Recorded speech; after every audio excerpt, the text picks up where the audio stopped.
RDRS 24 TV চ্যানেলের পক্ষ থেকে আমি জিনুক সিং সংবাদ পাঠ করছি। সবাইকে শুভেচ্ছা ও অভিনন্দন। শুরুতেই শিরোনাম।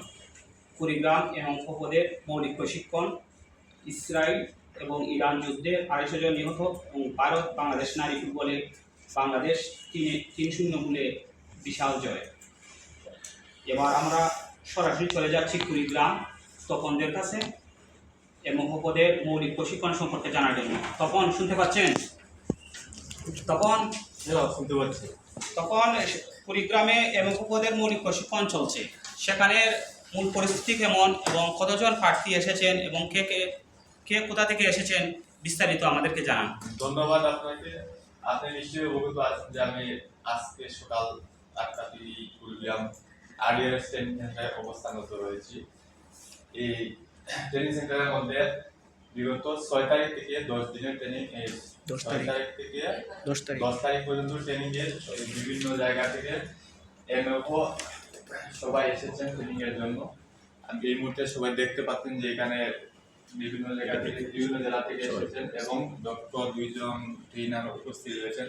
আমি দুইজনের কাছ থেকে আমি কিছু আপনাদেরকে দেখাতে চাচ্ছি। আপনি কোন জায়গা থেকে এসেছেন বলেন? আমি কুষ্টিয়া থেকে এসেছি, চুয়াডাঙ্গা রিজন, ভেড়ামারা সাথে। আসলে এখানে ট্রেনিংটা মূলত আসলে কিসের ট্রেনিং?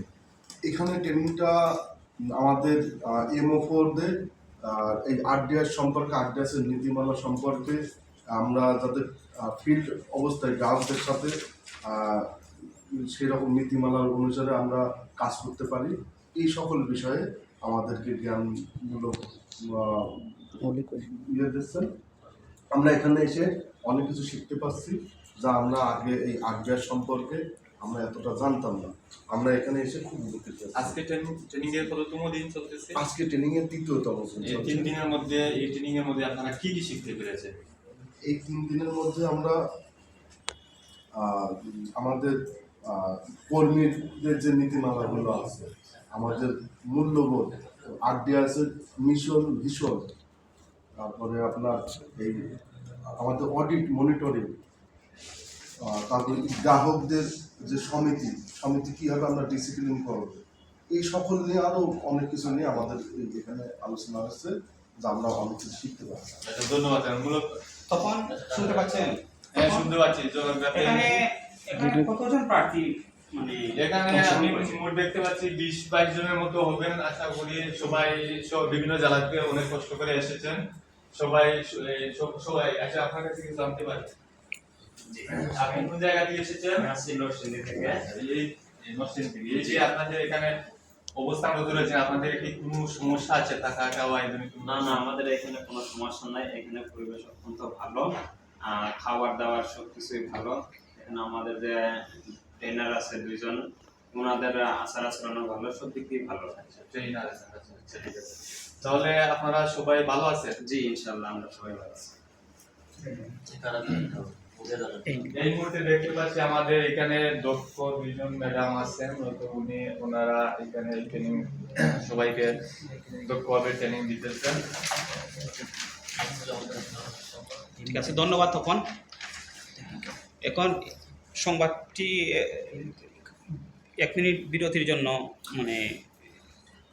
একটি বিজ্ঞপ্তির জন্য আপনারা সঙ্গী থাকবেন আমাদের।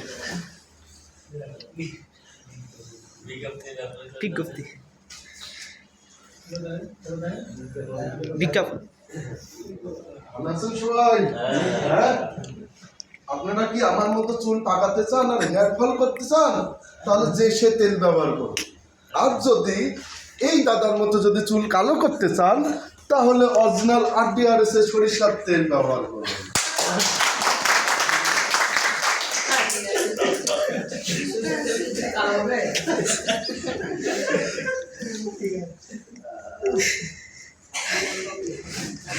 এবার চলে যাচ্ছি বিরতির পর। এবার চলে যাচ্ছি ইসরায়েল ইরান যুদ্ধে 250 জন নিহত ইসরায়েলের। তো আমরা যাচ্ছি মানিক ভাইয়ের কাছে ইসরায়েল ইরানের যুদ্ধ সম্পর্কে কিছু জানার জন্য। তারেক ভাই, মানিক ভাই শুনতে পাচ্ছেন? ইরাক ইরান যুদ্ধে জি জি শুনতেছি স্যার। আপনি জানতে চাচ্ছেন যে ইসরায়েল ইরান এবং যুদ্ধে। আমেরিকার সাথে যে ইরানের যুদ্ধে 250 জন নিহত হয়েছে, এইটুকুর বাইরে আর কি কিছু জানতে চাচ্ছেন? এর বাইরে কোনো কিছু জানতে চাচ্ছেন? কতজন নিহত হয়েছে এ পর্যন্ত? আহত হয়েছে কতজন? তবে কিছুক্ষণ আগে আমি যেটা ফলো করছি যে ইরান যে ব্যালিস্টিক মিসাইল নিক্ষেপ করছে, কিন্তু ইসরায়েল থেকে ওরা যে বোম দিয়ে প্রোটেকশন করার জন্য অনেক চেষ্টা করতে পারে না, কিন্তু একটা প্লাটের মধ্যে যে ব্যালিস্টিক মিসাইল এমনভাবে আঘাত করেছে, সেখান থেকে শোনা যাচ্ছে যে ইসরায়েলের যে প্রেসিডেন্ট নেতানিয়াহু সে নিহত হয়ে গেছে, ওনার সাথে যে আরো 10 জন ওনাদের সব ওদের পরিবার ছিল তারাও নিহত হয়েছে। এর সাথে আরো শোনা যাচ্ছে যে আশেপাশে যে বাড়িঘরগুলো ছিল এখান থেকে 240 জনের মতো প্রায় নিহত হয়েছে, প্রায় 1000-এর ঊর্ধ্বে আহত হয়েছে। ধন্যবাদ মানিক ভাই।